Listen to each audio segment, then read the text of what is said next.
राधे राधे दोस्तों, हमारा चैनल श्री जी माधुरी में आप सभी का स्वागत है। आज वैशाख मास महात्म्य अध्याय 11 की कथा कहेंगे। आप लोग इसे अवश्य पूरा सुने और चैनल को सब्सक्राइब करें, वीडियो को लाइक व शेयर करें। पिछले वीडियो में वैशाख मास महात्म्य के अध्याय 1 से लेके अध्याय 10 तक की कथा कही है। आप लोग इसे भी अवश्य सुनें। वैशाख मास महात्म्य भगवान विष्णु को अति प्यारा है, इसलिए वैशाख मास को माधव मास भी कहा जाता है। अब वैशाख मास महात्म्य अध्याय 11 की कथा कहेंगे। आप लोग इसे अवश्य सुनें। फिर राजा मैं थल पूछने लगा, हे महाराज, वैशाख के धर्म आपने जो वर्णन किए हैं वे बड़े सुलभ हैं और अनेक पुण्यों के दाता हैं, जिनसे विष्णु भगवान प्रसन्न हो जाते हैं और तत्काल अर्थ धर्म काम मोक्ष प्रदान करते हैं। ऐसे वेद अनुकूल धर्म संसार में ज्ञात नहीं हैं। राजस धर्म, तामस धर्म, राजस धर्म, तामस धर्म तो अनेक प्रकार के प्रख्यात हैं, जो बड़े कष्ट साध्य हैं, जिनमें बहुत प्रयत्न करना पड़ता है और धन भी बहुत लगाना पड़ता है। कोई माघ मास की प्रशंसा करते हैं, कोई चातुर्मास को उत्तम कहते हैं, कोई व्यातिपात आदि धर्म की करते हैं। हे प्रभु, यह क्या बात है? मुझसे विस्तार पूर्वक कहिएगा। श्रुत देव बोले, हे राजन, वैशाख मास के कर्तव्य धर्म प्रख्यात क्यों नहीं हैं, यह मैं तुम्हें बताता हूँ। और अन्य धर्मों की संसार में ख्याति क्यों है। संसार में रजोगुणी और तमोगुणी मनुष्य बहुत हैं।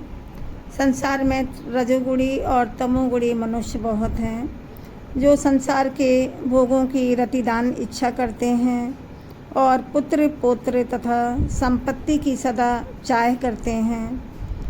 कोई कहीं किसी तरह से भी एकांत मनुष्य ही स्वर्ग के लिए बहुत कठिनता से प्रयत्न करते हैं, अतएव यज्ञातिक क्रियाओं को करता है। इसीलिए राजस और तामस धर्म संसार में प्रख्यात हैं। और जो भगवान को प्रसन्न करने वाले सात्विक धर्म हैं, वे प्रसिद्ध नहीं हैं। ये धर्म इच्छा रहित हैं। इनसे लौकिक और परलौकिक सुख की प्राप्ति होती है। भगवत माया से घिरे हुए मूढ़ बुद्धि वाले जीव इन्हें नहीं जानते। जैसे आदिपत्य के प्राप्त होने पर संपूर्ण मनोरथ सिद्ध होता है और मोहनार्थ स्थल में प्राप्त हुआ आदिपत्य नष्ट होता है। आदिपत्य नष्ट नहीं होता है, इसका कारण बताता हूँ। वह पृथ्वी पर छिपाने योग्य हैं। यही वैशाख के कहे धर्मों में सतोगुणी मनुष्यों का धर्म है। इक्ष्वाकु के कुल का भूषण इस काशीपुरी में निर्ग पुत्र सार्वभौम बड़ा यशस्वी कीर्तिवान नाम का हुआ। यह जितेंद्रिय क्रोध को जीतने वाला ब्राह्मण और राजाओं में उत्तम था। एक दिन आखेट करता हुआ वशिष्ठ जी के आश्रम में जा पहुंचा। मार्ग में उसे राजा ने महात्मा वशिष्ठ जी के शिष्यों को देखा और महात्मा के वशिष्ठ जी के आश्रम में पहुंचा और मार्ग में उस राजा ने महात्मा वशिष्ठ जी के शिष्यों को देखा और वैशाख के धर्मों के करने में बारंबार लगे हुए थे। कहीं प्याऊ लगा रहे थे, कहीं छाया मंडप बनवा रहे थे, कहीं वापी निर्मल करवा रहे हैं और कहीं सुखपूर्वक बैठे लोगों की पंखों से हवा कर रहे हैं, कहीं सुगंधित द्रव्य और सुंदर फलों की दे रहे हैं। मध्याह्न के समय छत्री दान करते हैं, सायंकाल के समय पानी के द्रव्य देते हैं, कहीं तांबुल देते हैं, कहीं नेत्रों में कपूर लगाते हैं। कोई घनी छाया के वन में झाड़ फुआर स्थान को स्वच्छ करके ठंडी बालू बिछाते हैं। कोई वृक्ष की शाखा में झूला गिर रहे हैं। ऐसे देखकर राजा ने पूछा, तुम कौन हो? वे बोले, हम वशिष्ठ जी के शिष्य हैं। यह क्या कर रहे हैं और यह तुम क्या कर रहे हो? वे बोले, हम वैशाख मास के कर्तव्य धर्मों को करते हैं। इनके करने से धर्म, अर्थ, काम और मोक्ष मिलता है। यह सब हम वशिष्ठ जी की आज्ञा से कर रहे हैं। ऐसा जब राजा से कहा, तब राजा ने फिर से पूछा, इन धर्मों के करने से क्या फल मिलता है? अब कौन से देवता प्रसन्न होते हैं? जैसा आपने सुनी हो वह सब कहो। यह सुनकर भी राजा से कहने लगे, हे राजन, हम अपने गुरु की आज्ञा से मार्ग में इन सत्कर्मों के करने से प्रवृत्त हो रहे हैं। हमें इतना अब अवकाश नहीं है कि तुमसे सब बातें कहें। तुम गुरु के पास जाकर पूछो। वह महायशस्वी इन संपूर्ण धर्मों के तत्व को जानते हैं। वशिष्ठ जी के शिष्यों की यह बात सुनकर राजा वहाँ से तत्काल चल दिया और वशिष्ठ जी का आश्रम पुण्य रूपी विद्या और योगों का स्थान था। राजा को अपने यहाँ आया देखकर वशिष्ठ जी बड़े प्रसन्न हुए। मुनि वशिष्ठ जी ने पूछा कि राजा जी के आने का कारण पूछा और सहचरों समेत महात्मा जी का अतिथि सत्कार किया। जब वह भली भांति बैठ गया, तब अत्यंत प्रफुल्लित चित्त से गुरु जी से पूछने लगा, हे गुरु, मैंने मार्ग में बड़ा आश्चर्य देखा है कि आपके शिष्य बड़े शुभ कर्मों के करने में लग रहे हैं, परंतु मैंने पूछा कि तुम क्या कर रहे हो, तब मुझको नहीं बतलाया और कहने लगे, हमको इस धर्म की प्रशंसा करने का अवकाश नहीं है। हमें तो जैसा गुरु जी ने बताया है उस धर्म की करने में प्रवृत्त हो रहे हैं। गुरु के पास जाओ, इसीलिए मैं आपके पास आया हूँ। मेरा मन आखेट में था, शरीर थक गया था, मैं आतिथ्य इच्छा से आ रहा था। सो मार्ग में आपके शिष्यों का यह पुण्य कर्म करते देखा। तब हे मनुष्य, इन धर्मों के पूछने की मुझे बड़ी उत्कंठा हुई है। हे प्रभु, आप सब जानते हैं और इन धर्मों को करते भी हैं। उन्हीं धर्मों को सुनने की मेरी अभिलाषा है। मैं आपका शिष्य हूँ, आपको नमस्कार करता हूँ। हे मुनीश्वर, बड़ी श्रद्धा है, आप मेरे सामने विस्तार पूर्वक कहिए। जब इक्ष्वाकु वंश के भूषण राजा ने पूछा, तो वशिष्ठ जी बड़े प्रसन्न हुए और कहने लगे, हे राजा, तेरी बुद्धि बड़ी सुंदर और सुशिक्षित है। जो भगवान विष्णु की कथा में और धर्मों की आचरण करने में ऐसी सद्भाव से प्रवृत्ति हुई है, ये तेरे पुण्य भलीभूत हो गए हैं। ऐसा कहकर हर्ष मुक्त वशिष्ठ जी राजा से कहने लगे, हे राजन, जो प्रश्न तुमने किया है उसका अब हम वर्णन करते हैं। इसके सुनने से ही सब पाप दूर हो जाते हैं। जो सब धर्मों को छोड़कर विषयासक्त हो जाता है, वह भी यदि वैशाख मास में प्रातःकाल स्नान करे तो वह मधुसूदन भगवान का प्यारा हो जाता है। जिसने सांगोपांग सब धर्म किए परंतु वैशाख का अनादर किया है, वह प्राणी चाहे कैसा ही स्नान, दान, अर्चन और पुण्य करें, श्री हरि विष्णु भगवान उससे दूर ही रहते हैं। जिसने वैशाख मास को बिना स्नान या दान दिए खो दिया, वह इसी कर्म से चांडाल होता है। इसमें कुछ भी विचार नहीं है।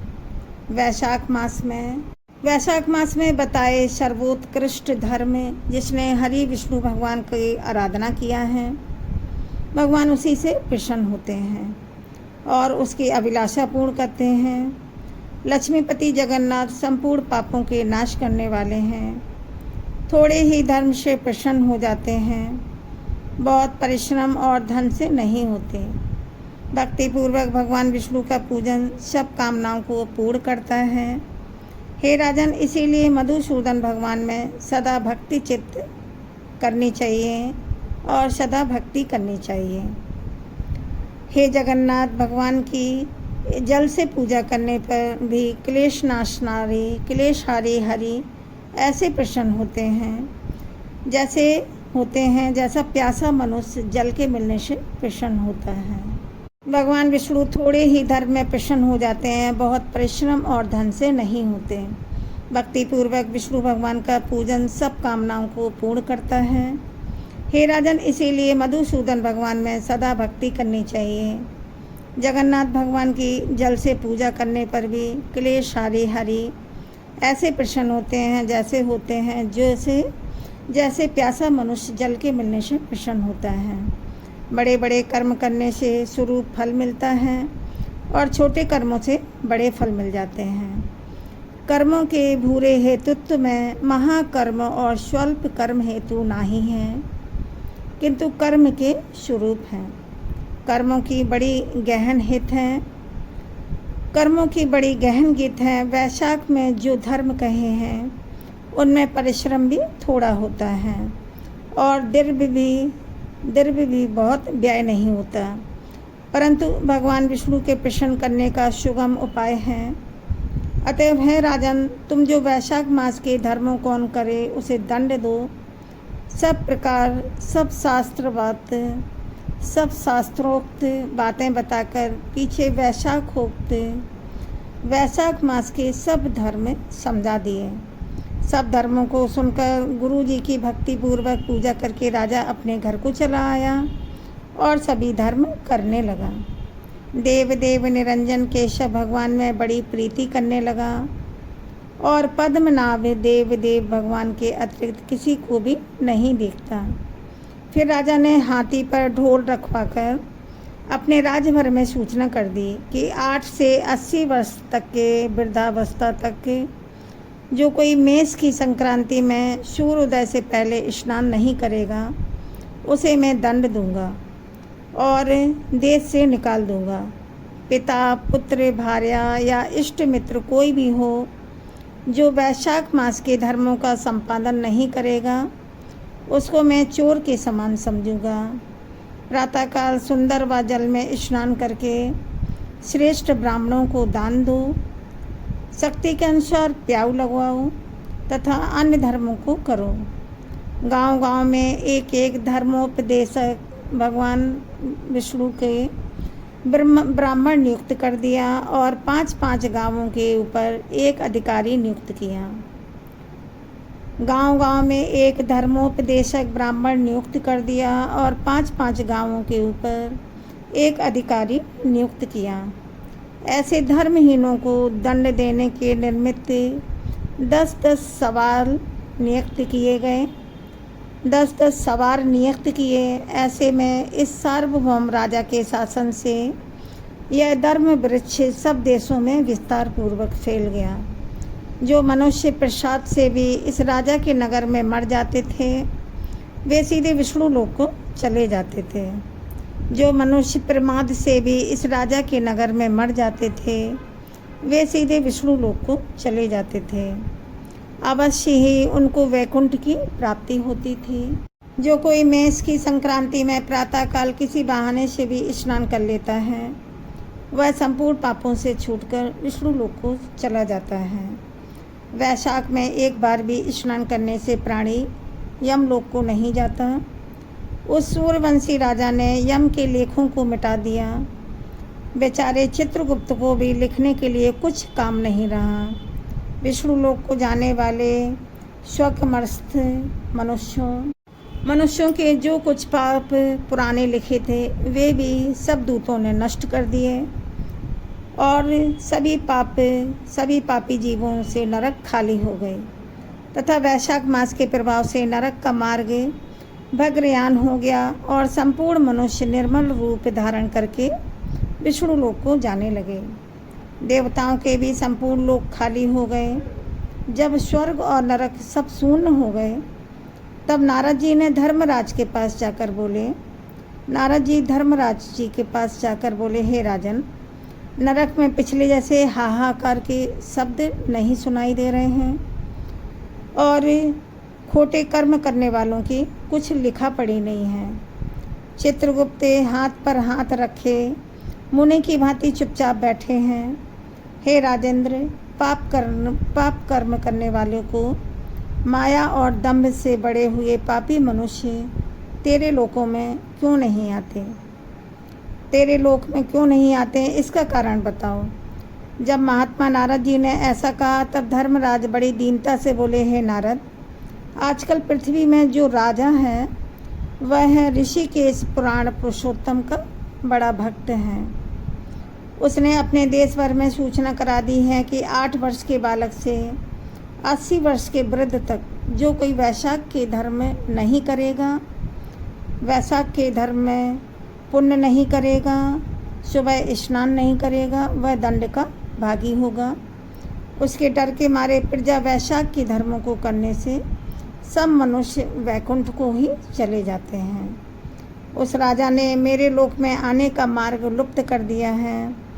नरक लोक में और देवलोक शब्द शून्य हो गए हैं।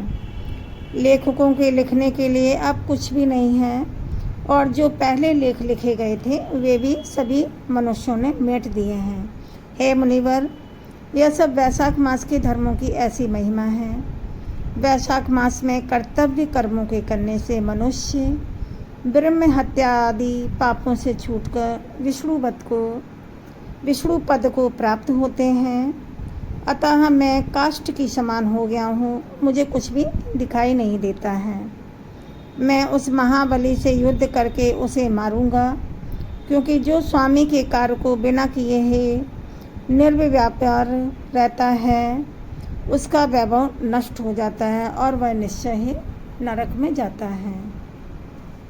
वह यदि मुझसे नहीं मरेगा तो मैं ब्रह्मा जी के पास जाकर उनसे सब निवेदन करके स्वस्थ हो जाऊंगा। इस प्रकार नारद जी से सलाह करके अपने सेवकों को संग लेकर यमकाल सहित भैंसा पर चढ़कर पृथ्वी पर आया और भीषण दंड उठाया। मृत्यु रोग जरा आदि सभी सेवकों तथा 50 कोटि यमदूतों को लेकर शीघ्र ही उस राजा की पुरी को घेरकर महाशंखनाद करने लगा, जिससे सब लोग भयभीत हो गए। तब जब राजा ने यह सुना कि यम ने यह पुरी आकर घेरी तथा अत्यंत क्रोध करके अपनी सब सेना को सजाकर नगर से बाहर आता हुआ उन दोनों में से ऐसा घोर युद्ध हुआ जिससे रोमांच खड़े हो गए। फिर राजा ने मृत्यु काल रोग यमराज के दूतों के स्वामी को जीतकर क्षण भर में भगा दिया। तब तो स्वयं यमराज बड़ा क्रोध करके राजा के सन्मुख आया, अनेकों बाढ़ चलाता हुआ सिंहनाद करता हुआ। फिर तो राजा ने 3 बाणों से यमराज का धनुष काटकर फेंक दिया। तब यमराज ढाल तलवार उठाकर राजा को मारने के लिए आया। उसे आता देखकर राजा ने अति क्रोधित होकर उसकी ढाल तलवार भी काट गिराई और सर्प की भांति फुफकारता हुआ एक तीक्ष्ण बाण से यमराज के मस्तक में मारा तथा यम ने क्रोध करके अपना दंड उठाया और उसको ब्रह्म शास्त्र से अभिमंत्रित करके राजा के ऊपर छोड़ दिया। तो सबके देखते देखते बड़ा हाहाकार मच गया। तब भगवान विष्णु अपने भक्त की रक्षा के लिए सुदर्शन चक्र छोड़कर रथ में आ गए।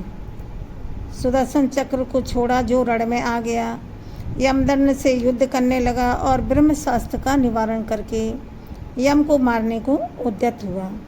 तब भक्तिमान राजा भयभीत होकर महा अद्भुत भगवान के चक्र की स्तुति करने लगा कि हे विष्णु भगवान के हाथ से आभूषण, हे सहस्त्रसार, तुम्हें नमस्कार है। तुम्हें भगवान ने संपूर्ण लोकों की रक्षा के लिए धारण किया था। हे विष्णु भक्ते, हे महाबली, आज मैं यम को मांगता हूँ, तुमसे यम को मांगता हूँ, क्योंकि देवताओं के द्रोही मनुष्यों के काल तुम ही हो और कोई नहीं। इस कारण हे जगतपते, इस यम की रक्षा करिए। जब सुदर्शन चक्र की राजा ने ऐसी स्तुति की तब चक्र यम को राजा के पास छोड़कर देवताओं को देखते देखते ही वैकुंठ को चला गया। तब यम बहुत उदास होकर ब्रह्मा जी के पास गया। ब्रह्मा जी के चारों ओर मूर्तामूर्त जन बैठे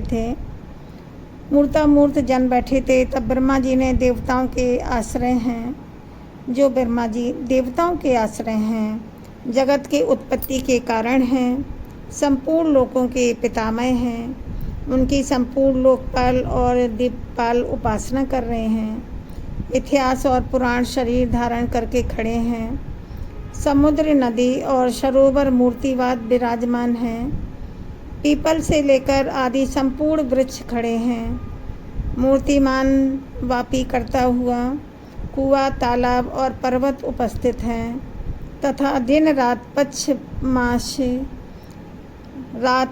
मास संबंध सरल कला काष्ठा निमेष ऋतु आयन युग संकल्प विकल्प निमेष उन्मेष यक्ष योग करण पूर्णिमा अमावस्या दुख सुख भय लाभ अलाभ जय अजय सतोगुण रजोगुण तमोगुण शांत मूढ़ अतिपौर प्राकृतिक विकार कफ वात पित्त आदि सब चराचर मूर्तिमान सेवा में खड़े हैं। उनके बीच में यम ऐसे आता है 103 उनके बीच में यम ऐसे जाता है जैसे लाजवंती कुल वधू धरती की ओर देखती है। मुख मलिन हो रहा है, सेवकों सहित जाकर बैठा है। सेवकों सहित पास में जाकर बैठा, उसे देखकर बड़े विस्मय से सब आपस में कहने लगे कि यम के यहाँ आने का क्या कारण है। कहीं सृष्टिकर्ता पितामह ब्रह्मा जी के दर्शन को तो नहीं आया। यमराज को तो क्षण भर भी काम में अवकाश नहीं मिलता। इसके यहाँ आने का क्या कारण है। देवता तो कुशल में हैं। बड़े आश्चर्य की बात है, इसके वस्त्र भी फट रहे हैं। चित्रगुप्त भी इसके पीछे पीछे ही आया है। यह भी बड़ा दीन हो रहा है। कहीं इसके वस्त्र यम ने तो नहीं फाड़ दिए, यम ने तो नहीं फाड़ डाले हैं। ऐसी बात ना पहले कभी सुनी ना देखी, जैसी आज है। यहाँ पर है आज। जब यह सब ऐसा कह रहे थे तभी प्राणियों का शासक सूर्यपुत्र यम ब्रह्मा के आगे पृथ्वी पर इस प्रकार गिरा जैसे जड़ जिसकी कट जाए ऐसा वृक्ष गिरता है और त्राही त्राही पुकारने लगा, हे देवेश, मेरी प्रतिष्ठा भंग हो गई है। मुझे खूब पीटा है, मेरे पट लूट लिए हैं। कमल आसन आपके होते मेरी यह दुर्गति हुई है। ऐसा कहकर मूर्छा खाए पृथ्वी में गिर पड़ा। तब तो सभा में बहुत भारी कोलाहल हुआ। स्थावर जंगम में सबका भक्षण करने वाला है, सो यमराज दुखार्थ होकर क्यों रोता है। मनुष्यों को संताप देने वाला दुखी कैसे हो गया। हे सत्य, दुष्कर्मों का करने वाला मनुष्य शोभा नहीं पाता है। तब पवन ने ब्रह्मा जी के मत से सबकी बाड़ी रोक दी और सबको हटाकर धीरे धीरे यम को अपनी बड़ी बड़ी मोटी भुजाओं से उठाया। यह पवन संसार में विचरने लगा। यह पवन संसार में विचरने वाला बड़ा उदार बुद्धि है। जो यमराज बहुत बेहल हो रहा था उसे आसन पर बिठाकर कहने लगा, तेरा प्रारब्ध किसने किया है। किसने तुमको अपने स्थान से ही निकाल दिया है। हे देव, तुम्हारे वस्त्र और लेखपट किसने फाड़ दिए हैं। तू कुशकेतु के सामने सब वृत्तांत कहकर यह सबका प्रभु तथा मेरा और तुम्हारा भी पिता है। यह यम के हृदयस्थ दुख को दूर करेगा। जब पवन ने ऐसा कहा तो यमराज कुशकेतु के पुत्र के मुख की ओर देखकर बड़े दीन स्वर और गद्यवाणी में सत्य बात बताने लगा। अध्याय 11 का कथा का समापन हुआ। वैशाख मास महात्म्य का। बोलो भगवान विष्णु, माँ लक्ष्मी माता की जय। वैशाख मास में आप लोग भी पुण्य करें और भगवान वैकुंठ लोक की प्राप्ति पाएं। बोलो भगवान विष्णु माता लक्ष्मी माता की जय। राधा रानी की कृपा आप लोगों पर सदैव बनी रहे। चैनल को सब्सक्राइब करें, वीडियो को लाइक व शेयर करें। राधे राधे।